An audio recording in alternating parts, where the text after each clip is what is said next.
बहुत मेहनत की जरूरत है। लेकिन एक चीज उससे सतर्क रहना यह है कि हमें जो स्थान मिल गया, मान लिया हम IAS अधिकारी बन गए या PCS रैंक के अधिकारी बन गए या कोई बड़ा ओहदा हमको मिल गया, तो उस ओहदे में हमको भूलना नहीं है अपना नीचे की कंडीशन, समझ रहे हैं। हमको अपने समाज के ताने बाने को भी याद रखना है, ये भी याद रखना है कि हमारा जन्म हुआ है तो मृत्यु भी होनी है, तो अच्छे कर्मों को भी करना है। ये नहीं कि हमको कोई अच्छा ओहदा मिल गया तो हम सब कुछ भूल जाएं, धार्मिक कर्म भूल जाएं, अच्छे काम भूल जाएं, हम केवल अपने तक सीमित हो जाएं, वो नहीं सही होता, समझ रहे हैं। हम आपको एक कहानी बता रहे हैं। एक IAS अधिकारी थे, समझ रहे हैं। एक IAS अधिकारी थे और वो जब, जाहिर सी बात है, IAS अधिकारी एक मायने रखता है, धरती के भगवान के रूप में उसकी लोग पूजा करते हैं। तो वो अपने कार्यकाल के दौरान जब दीपावली आती थी तो उनके मिलने वालों के का तांता लगा रहता था, उनको उपहार देने वालों का तांता लगा रहता था। पता ही नहीं चलता था कितना उपहार उनको दीपावली के दिन या उससे पहले या उससे बाद जब भी लोग उनसे मिल पाते थे तो उनको मिल जाया करता था। लेकिन समय क्या है, धीरे धीरे चलता रहता, रुकता है क्या? नहीं रुकता, चलता रहता है। और वो समय चलते चलते ऐसी स्टेज आई कि IAS साहब का रिटायरमेंट का टाइम आ गया और वो दीपावली से कुछ ही महीने पहले शायद रिटायर हो गए। जब रिटायरमेंट का टाइम आया और रिटायर्ड हो गए, उसके बाद जब दीपावली आई, समझ रहे हैं, तो उस दीपावली को तोहफे जो उनको मिलते तो वो तो दूर की बात, कोई उनको मिल करके शुभकामनाएं भी देने वाला नहीं मिला। तो वो बड़े अजीब सा उनको महसूस हो रहा था, बिल्कुल मतलब अजीब सा माहौल था, दिमाग बिल्कुल सन्नगन मतलब अच्छी स्थिति में नहीं था। तो इसी दरमियान उन्होंने एक घटना देखी।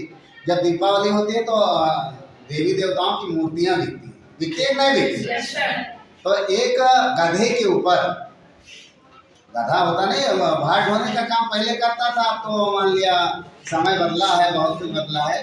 तो उस गधे के ऊपर बहुत देवी देवताओं की मूर्तियां रख करके कोई बेचने के लिए लिए जा रहा था। तो जिधर से वो गधा निकलता तो लोग उसको दंडवत प्रणाम करते, हाथ जोड़कर प्रणाम करते, चूंकि वहाँ मूर्तियां रखी हुई थी, सभी लोग नतमस्तक हुआ करते थे।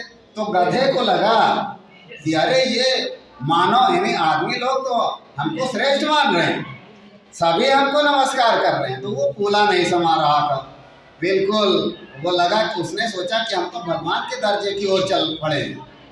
लेकिन आगे चल करके जब वो मूर्तियां उससे उतार दी गई, जब लौट रहा था तो कोई उसको देखने वाला भी नहीं था, कोई नहीं देख रहा था गधा लौट रहा है।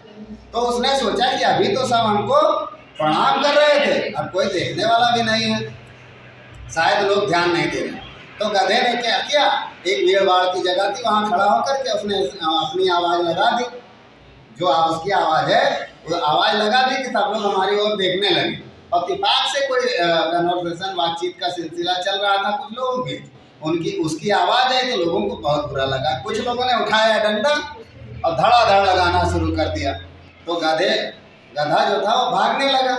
तो क्या हुआ, मतलब हमारे कहने का ये है कि समय और परिस्थिति सबकी बदलती रहती है। हमेशा अपना जहाँ से चले थे और जहाँ तक गए हैं पूरी स्थितियों का ख्याल रखना चाहिए। यह नहीं कि हमें कोई ओहदा मिल गया, कोई अच्छे स्थान पर पहुंच गए तो हम अपने मम्मी पापा को भूल जाएं, अपने समाज को भूल जाएं, अपने गांव को भूल जाएं, अपनी सोसाइटी को भूल जाएं। भूलना नहीं किसी को, हमको सब कुछ याद रखना है। और ये भी याद रखना है कि हम कहाँ से चले थे, कहाँ तक आए। जहाँ से चले थे उस स्थान को जरूर याद रखें, समझ रहे हैं। कभी घमंड नहीं होना चाहिए। अभिमान जो है वो बहुत खराब चीज़ है। और भगवान क्या है, भगवान के कहते नहीं भगवान के घर दे रहे हैं देर नहीं, वो तो समय के हिसाब से सब कुछ दंड निर्धारित करता रहता है। तो सब लोग शांत मन से अपने लक्ष्य को पाने की कोशिश कीजिए, लेकिन जहाँ से चले हैं उसको भी याद रखिए, समाज को भी याद रखिए, पूरे परिवार को भी याद रखिए। धन्यवाद।